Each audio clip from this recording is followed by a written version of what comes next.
You have called for impeachment proceedings to be initiated against President Trump.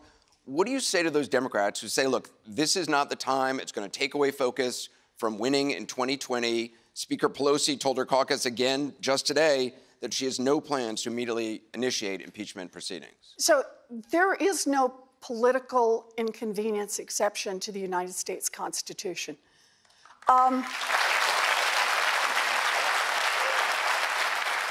This one is, if I can, I want to take a little time on this because I think this is really important. Last Thursday, I'd been to South Carolina. This was all about climate change. That's where I was, South Carolina, coastal communities that were protesting offshore drilling. I then came to Colorado, the biggest drought in 1,200 years. And then to Utah, where they had one of the worst wildfire seasons in a generation. And I'm on an airplane coming back, and the Mueller report drops. And so I start reading it on the airplane. I read it on through the evening. I read it into the wee hours of the morning. And when I get to the end, three things just jump off the page. I don't care if you're a Democrat or Republican, an independent, a libertarian, a vegetarian. Three things just totally jump off the page. The first is that a hostile foreign government attacked our 2016 election in order to help Donald Trump. The evidence is just there. Read it, footnote after footnote, page after page documentation.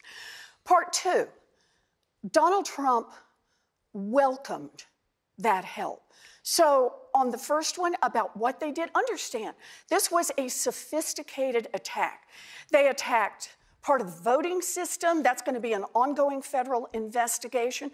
They hacked into more than 50 computers at the DNC, the DCCC, a very serious attack.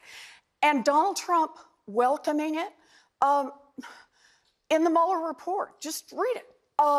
He gets off the phone from an unnamed caller and looks up and says to the other person in the phone, there are more leaks coming. The idea that he was welcoming what was happening from the Russian government, and by the summer of 2016, the report documents that by that point, the Trump campaign actually had a worked out formal process for dealing with the leaks that were coming in from the Russians. So that's part two. Part three is when the federal government starts to investigate part one and part two. Donald Trump took repeated steps aggressively to try to halt the investigation, derail the investigation, push the investigation somewhere else, but otherwise keep that investigation from going forward and turning into a serious investigation about a hostile foreign government that attacked us and about his own personal interests. So here's how I see this. If any other human being in this country had done what's documented in the Mueller report, they would be arrested and put in jail. Obstruction of justice is a serious crime in this country. But Mueller believed, because of the directions from Donald Trump's Justice Department, that he could not bring a criminal indictment against a sitting president. So I think he's wrong on that, but that's what he believed. So he serves the whole thing up to the United States Congress and says, in effect, if there's going to be any accountability, that accountability has to come from the Congress. And the tool that we are given for that accountability is the impeachment process. This is not about politics. This is about principle. This is about what kind of a democracy we have. In a dictatorship, everything in government revolves around protecting the one person at the center. But not in our democracy and not under our Constitution. We have checks and balances, and we have to proceed here in a way, understanding our place in history, that not only protects democracy now, but protects democracy when the next president comes in and the next president and the president after that. But that's our responsibility.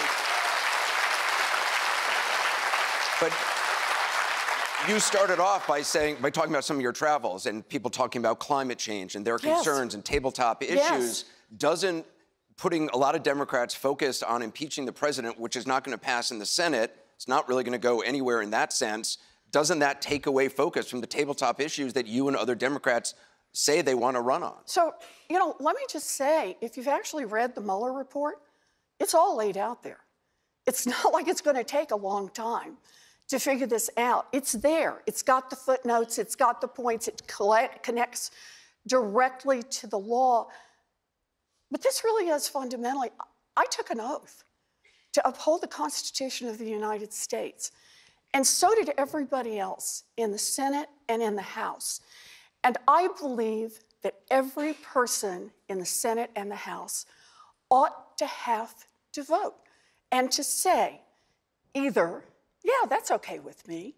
Yeah, let a president just step in the way he did when he told the White House counsel to go fire Mueller, and then told the White House counsel to go lie about having told the White House counsel to go fire Mueller, and then told the White House counsel to write a letter saying that Donald Trump had not told him to go fire Mueller, and then to say, why on earth would you take notes about what I said to you? The lawyers I deal with never put anything in writing. If there are people in the House or the Senate who want to say that's what a president can do when the president is being investigated for his own wrongdoings or when a foreign government attacks our country, then they should have to take that vote and live with it for the rest of their lives.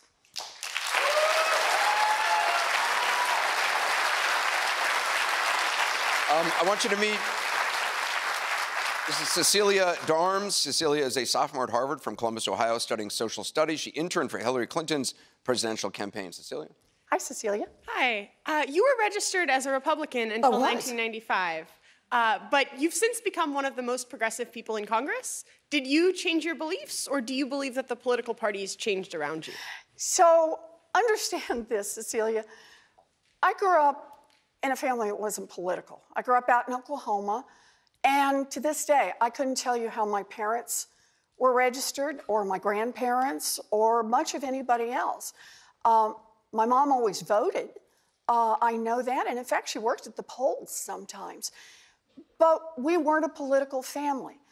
And when I was a young mom and struggling to try to keep up with my job and get dinner on the table and take care of a couple of little kids and launch my career, I didn't think much about politics.